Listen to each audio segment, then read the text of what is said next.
Welcome everybody. Let's see.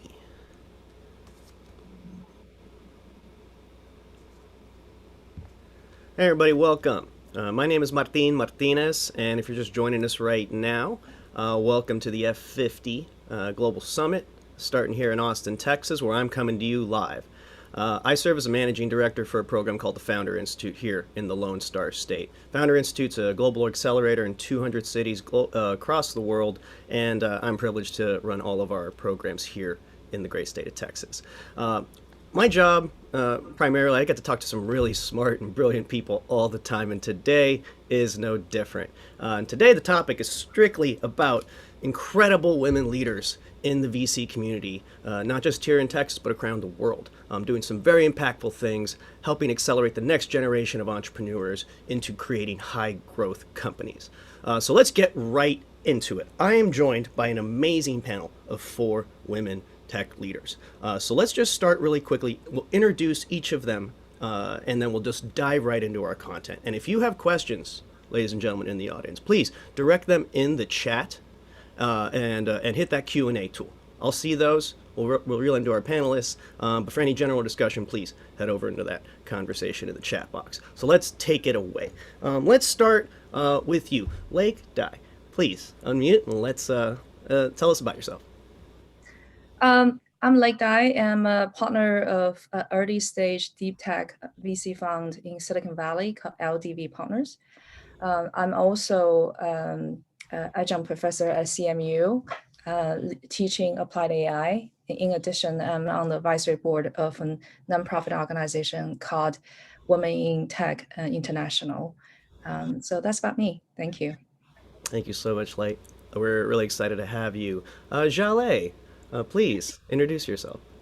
Thank you, Martin. I love the way you pronounce your name. I wish I could say your name the way so sweet you say it. I'll try to learn it. I'm Jaleh Dai. I'm chairman of the AgTech and Food Tech at the Band of Angel and a partner at Aurora Equity. Both of these groups are investors in technology companies across the board. Even though my own background is in biology, the other members of these groups have different expertise, so we invest across the board.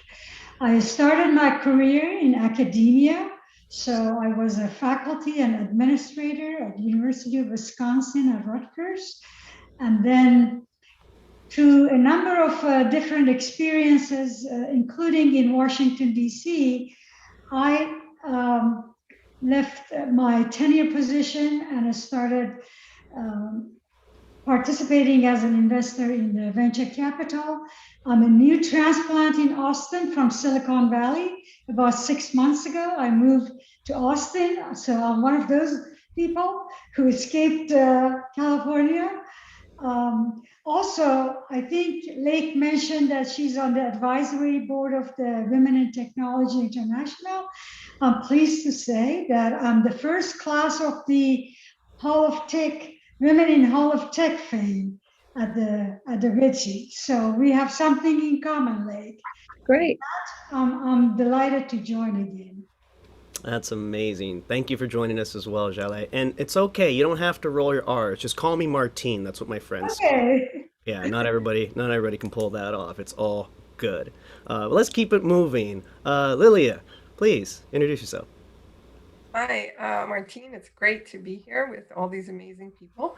I'm a venture partner at Scale Up Ventures, and we just launched a new fund where we focused on very late stage companies, unicorns over 2 billion to 5 billion in valuation. I'm also the CEO of the Sherman Group, which is a strategy firm, and we work specifically with enterprise software and SaaS companies, helping them become more relevant to their customers and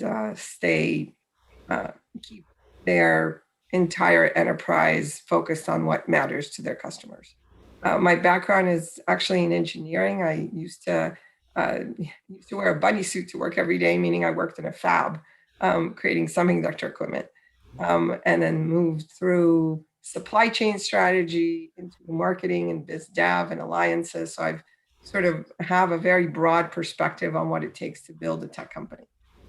And now I try to use that to help the companies I work with get bigger and more successful and do more good in the world.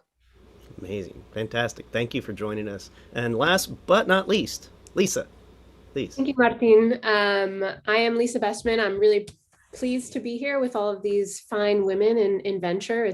We're definitely the underrepresented group, so I'm really glad to give a voice and hopefully provide more representation to the community. So thank you for having me, and thank you to my panelists for being here. So I'm the managing director at Expa VC. Expa was founded by Garrett Camp, the co-founder of Uber. We are a venture capital firm, and essentially Garrett created Expa to be what he wished existed when he was starting Uber. So we take a very hands-on approach to our investments. We consider ourselves strategic partners in addition to financial partners. And we invest anywhere from pre-seed all the way up into Series B. And I am the managing director, and I will be running the pre-seed program. So we're creating a very founder-friendly accelerator program where we'll be focusing on early stage investments. Our check sizes are either 250K or 400K for early stage startups. And we take a very, very hands-on approach to how we support getting from 0 to 1 or 0 to 10,000. So I'm super excited to work with just an incredible team of builders and dreamers and doers and operators. And prior to Expa, I was the head of Indeed's Global Incubator Program. So that was on the corporate side of building. And then prior to that, I was an entrepreneur and builder myself. I call myself a recovering entrepreneur turned VC. And I started and founded an early stage startup accelerator called Startup Buenos Aires. And that was in Buenos Aires, Argentina. Hence why I'm able to say Martin's name exactly as it was meant to be said.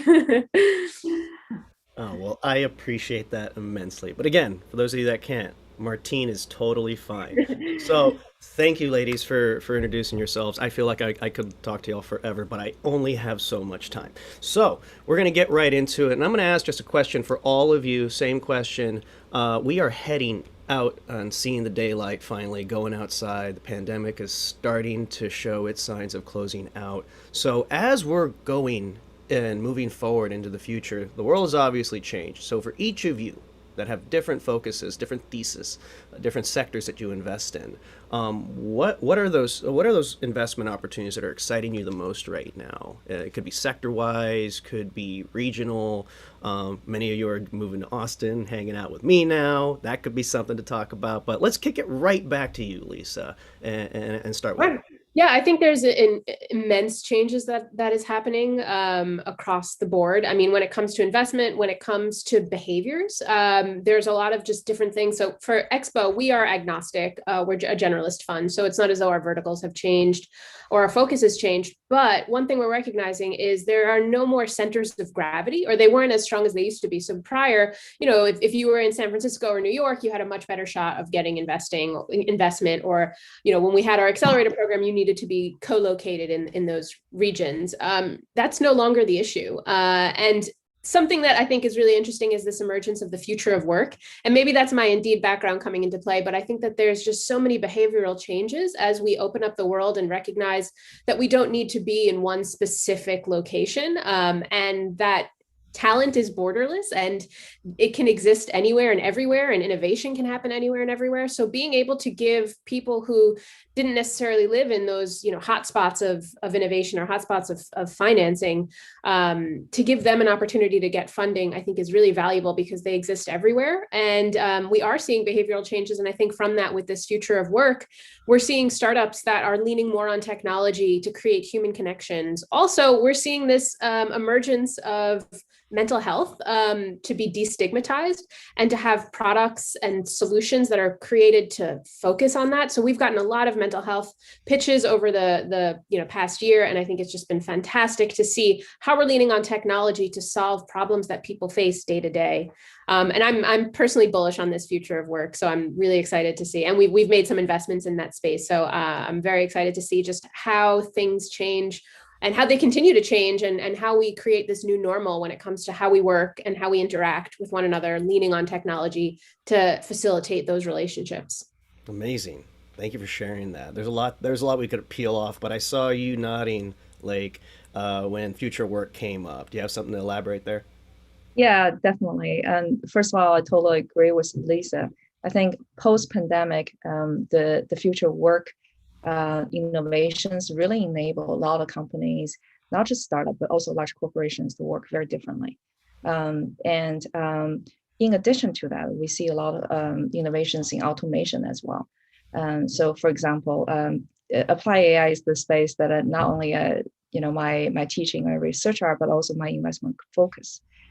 So we're seeing a lot of automation or AI-powered automations in manufacturing, in retail. Retail is switching forced to switch from offline to online, and we're seeing a lot of innovations in fintech as well.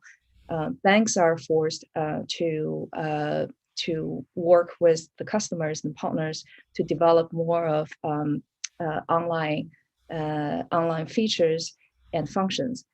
So not at least, and I think one thing that we notice is there are a lot of innovation happening in health tech, life science as well.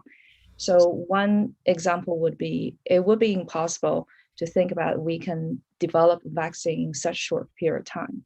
And in this case, and for example, in Moderna's vaccine development, there were I would say different elements, right? So there are Moderna, but also there are Google and other players that the machine learning models to iterate the vaccine development and test the potential result. It really accelerated the whole process. So we're going to see more and more of applied AI applications in drug development and digital health and diagnosis as well. So that's in the other area. I'm really excited. Thanks. Awesome. All right, we're hearing future of work. We're hearing applied artificial intelligence. But I also heard a little bit about decentralization. Jaleh, you just moved. You just moved to Texas. I know you're probably dealing with the heat right now, but we got a little respite. Anything to comment on what you just heard with respect to future of work, decentralization, or applied AI? I heard all the things that I would have typically thought about. So we are all in agreement. I do want to indicate that I wrote a series of articles just a couple months after the initial shutdown last spring. And one of the things I predicted was this decentralization and trying to focus on local self-sufficiency, at least for food and agriculture products. But I think when you look at the post-pandemic and especially post-vaccine, we are post-pandemic already. So now we are in post-vaccine situation. I think the way of life has changed, whether we have a vaccine or not. Even though we can go out and be normal again, I think we have learned new habits that would translate into what new opportunities would be. Decentralization is a big theme, is a macro theme, but in more micro themes, I think direct to consumers, anything that has to do with logistics and supply chain, because we saw the disruptions in there, automations and robotics because of the labor shortage, and also because of inflation, we need to look for opportunities to cut the middleman, which is sort of translated to direct to consumers in order to improve the margin for the suppliers. So these are some of the opportunities that you would see, and you can apply to any industry, whether it's aerospace industry or food and ag tech, these are all applicable. Fantastic. Thank you. Lilia, to close this one out, post-pandemic world, what's exciting you? So I think all of the things said, AI, of course, and AI specifically is an actor and not just as a tool for analytics is something I'm looking at very carefully right now. I think blockchain and that whole movement, the big impact is really going to be on driving decentralization in everything we can imagine. Obviously finance, but also networks and work and communications and a lot of other areas where we currently rely on essential capability. But I think there's in business a bigger thing that's emerged, and that's the role of the corporation itself. I have shifted both as the generation that comes up, what they expect of corporations, and now as a result of the pandemic, what we all as a society expect of companies, the role they play, not just in delivering product and value from the product, but the role they play in terms of how they treat and take care of their employees, about what role they play in communities, in what we expect them to do in relation to local and sometimes even global challenge, social challenges and economic challenges. So I think companies have to be thinking now, it's made life harder for companies, right? Because they have to be thinking not just about what product do we deliver, but how do we make decisions as a citizen of our communities and of the world. Interesting. That gives me a thought right here, which I'm going to take to you, Lisa. Given you just came from Indeed, running programs for their global incubator, so big company, and now you're taking a lot of these skills and experiences over to Expa VC. So tell me, kind of dovetailing from what Lilia just said about a lot more authenticity behind corporations. How are you applying some of those experiences maybe to the startups that you're working with right now? So when we were running our global incubator program, which is a wildly successful innovation program that's pioneered by the CEO of Indeed, who's just a kinetic leader and very inclusive, and it's just a really wonderful program. There's a lot of really great alignment. One of the things that we've done to enable innovation is we have democratized innovation in a sense of anybody at the company can pitch an idea, and if their idea gets pitched, very like Shark Tank style, they pitch to our investment board, and if that idea gets funded, then we bring them onto the incubator and we provide them with engineering talent and product talent and legal and sales and UX, and we let them build an MVP and we test it out and iterate and scale or shut down. So it's one big experiment, and I think anywhere you go on the startup side versus the corporate side, it's really about solving a real problem. And one of the things I told and I tell entrepreneurs in our portfolio to corporate innovators in large enterprises is fall in love with the problem, not the solution. Too many times people build a product or a solution just because they think it needs to exist, rather than reverse engineering it and saying, like, what is the problem? What is the thing that people like? What is a pain point for people? And how can I solve that through whatever it is I might build, whether it's technology or a service or a product. And so one thing that I think remains true, regardless if you're on the enterprise side, the corporate side, or the startup side, is just falling in love with the problem and being open to pivot and not falling in love with the solution and building something that solves a real problem and pain point for people, because those are going to be the most successful startups, products, et cetera. Got it. Amazing. I'm going to bounce this back over to you, Lilia. More direct question. So as you mentioned, at Scale Up, you'll look for these big hyper-growth unicorns, but they have to start somewhere, and they're not at the unicorn status. So what are you looking for, especially in a post-pandemic world, that you're looking for in companies from both a team and a product standpoint that might have the opportunity to get to that rocket ship growth? So we're looking specifically to investor companies that have already passed that 2 billion mark. However, having done both early and growth stage, worked with growth stage companies before, of course, what takes you from each stage to each subsequent stage is different. There are different demands put on the company as it grows. But the strings that I would say pull across everything are two. One is what Lisa just talked about, that focus on value and problem solving. A lot of companies early on fall in love with the specific thing they have to differentiate. And usually that's a technology-based advantage. And they, the first step in value is what we call product market fit. The challenge is then, as the company grows, to continue to build the moat, widen the moat, deepen it in terms of what their differentiation is. It cannot remain that one technological edge that they had early on.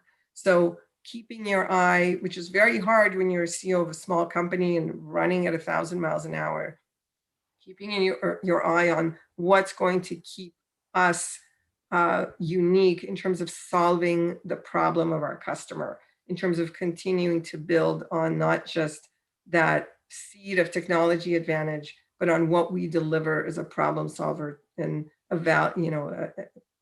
company that can deliver value in the long term. So that's one theme, is to keep your eye on the ball of what your value is to a broadening set of customers. The second one is about the team. The CEOs that really lead their companies forward for the long term and build great companies are ones that are looking, again, not just at a point in time, but in how to develop the team both as an organism of interactive skill sets and capabilities, but also give employees, specifically the rockstar employees, paths forward to grow with the company. Leaders who think about people and how the people develop as well as the company as a whole are those that tend to last as CEOs and are able to build great organizations. Amazing. Fantastic. I'm already getting the "you got to wrap up, Martine" prompt from our fantastic organizers. Thank you again, F50, for having us. I have one more question, and again, I am joined by an incredible panel of women investors and leaders. So if you know me, I have a vision. I say it all the time that I believe that the future of Texas should be run by women, and it will be. More of you keep moving to town, and it'll happen. But for aspiring VCs, especially women VCs that are trying to break into an awfully underrepresented crowd, which we all are aware of, what's one piece of advice? And this is the last thing to wrap everything up for this session today. What's one thing you would give, a woman trying to break into VC that you wish you knew, kind of coming into this on day one? Jaleh, we'll start with you, and then we'll tie it up with your colleague. I'm the oldest person in this group. I should know more about this than anybody else, right? No, I think I switched from academia and philanthropy. I was at the David and Lucille Packard Foundation after I left academia. So I had no experience in VC when I went into this business. And everybody said, "You must be crazy." I said, "No, I'm not crazy, because the business of academia, my skill sets in academia, we are all about talent, right? Finding talent. Where I was at the Packard Foundation, we were finding talent to give grants to them. So I said, the business of venture capital is find talent and technology. So I'm a techie, I know my technology, and I know all my career, I have been in the business of discovering talent. So you put these two together, talent, technology, and you learn about markets. You self-teach, I self-taught myself. Talent, technology, and markets. That's what you need to know to be a successful VC. Awesome. Let's keep it with a fellow Women in Technology International member, Lake. One word of advice you would give somebody breaking into VC? I can't wait for this question. So if I have to narrow down to one piece of advice, I would say work together. So it is really important. So right now, the only 4.9% of VC partners in the US are female. We're not even talking about minority. So we're really need to work together. So that's not just a stand out there.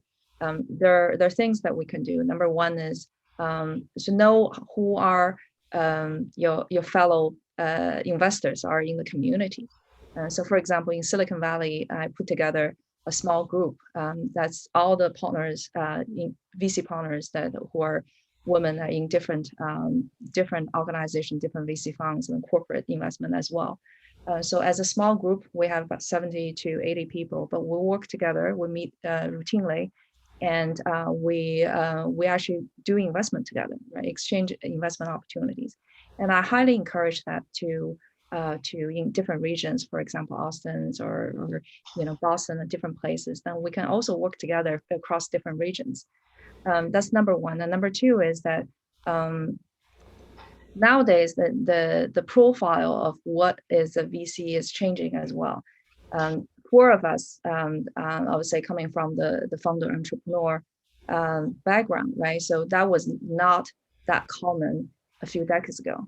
So many founders, entrepreneurs, or corporate investors are now switching to VC, and we should open the doors. When we have position open, either VC partners or we have general partners or even associates, we should look into the people with different backgrounds, and we should encourage diversity into the firm, and that will help with improve the underrepresented founders as well, because with that intent, we will also looking forward to help more women in women founders.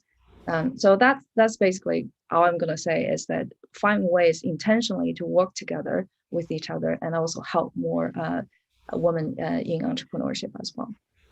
The rising tide raises all ships. I love that. I love it. Lilia, one piece of advice you would give to a woman breaking into VC? I would say, business, including VC, is about personal relationships, whether it be with other women VCs, men VCs, founders. So if someone is trying to get into this industry, building relationships with people who believe in the same things you do about how to build companies, how to invest, is both going to help break into venture capital, raise your fund if you're going to do your own, get into great deals. It's really come down to it all about relationships. So the more of them you can build, the stronger, with a broad variety of people, the better off you're going to be both coming in and then succeeding in the market. Fantastic. Thank you so much. And last but not least, one more time, closing it out for today, Lisa. No pressure, no pressure. No, I definitely want to echo in Lake's and Lilia's sentiment in terms of collaboration, working together, building networks, building community. That's really important. I'd say another thing I would say in terms of advice is show your value and add value. So it's not just a matter of like, I want to be a VC. How do I be a VC? It's no, insert yourself into the community, know who the players are, work with startups, become a subject matter expert, and then start acting as deal flow for these VCs. It's like, if you know that there's a VC that's investing in a certain stage or a certain vertical, and you happen to have a big network, start sending them some investment opportunities or start advising. So it's really just about inserting yourself into the community, but not just inserting yourself as a player in the community, but insert yourself as value into the community and show that value and add that value. So when you are past sending over deal flow, or when you are serving as a scout, these when they are looking to hire, it's you've created a name for yourself, and you've shown already before you even have your foot in the door that you have value to add. And I think that's one of the most important elements about being a VC. It's like, how can you add value? Because right now it's not just a matter of writing a check and waiting for that return on the investment. It's about how can you be a strategic partner and add value to your portfolio companies to enable them to succeed. So if you're able to do that before you're even a VC, I think that will really help you get your foot in the door and build a name for yourself and a brand that VCs would be interested in working with. Lisa, Lilia, Lake, Jaleh, thank you so much. I wish we had more time, because I had so many more questions, but for another day. I want to thank you again for joining me and teaching me some things today. I hope all of you watching on YouTube got a little bit out of that as well, because I certainly did. But thank you all again for joining us for this amazing panel to kick off this day for F50. That's going to be enough from us. Can't stick around for the next panel. My name's Martin. Hope y'all are well, and we'll see you again very soon. Thank you. Bye. All the speakers. Thank you so much, Martin. Great panel. Thank you. I think we're still live on YouTube. Yeah, we're live. Yes, you are. Hello, Bill. Good to see you again. Yes, hi, Bill. We need you. I just saw your message. Okay. Hi, Stephanie. Welcome. David. We're gonna have one more speaker. Just a second.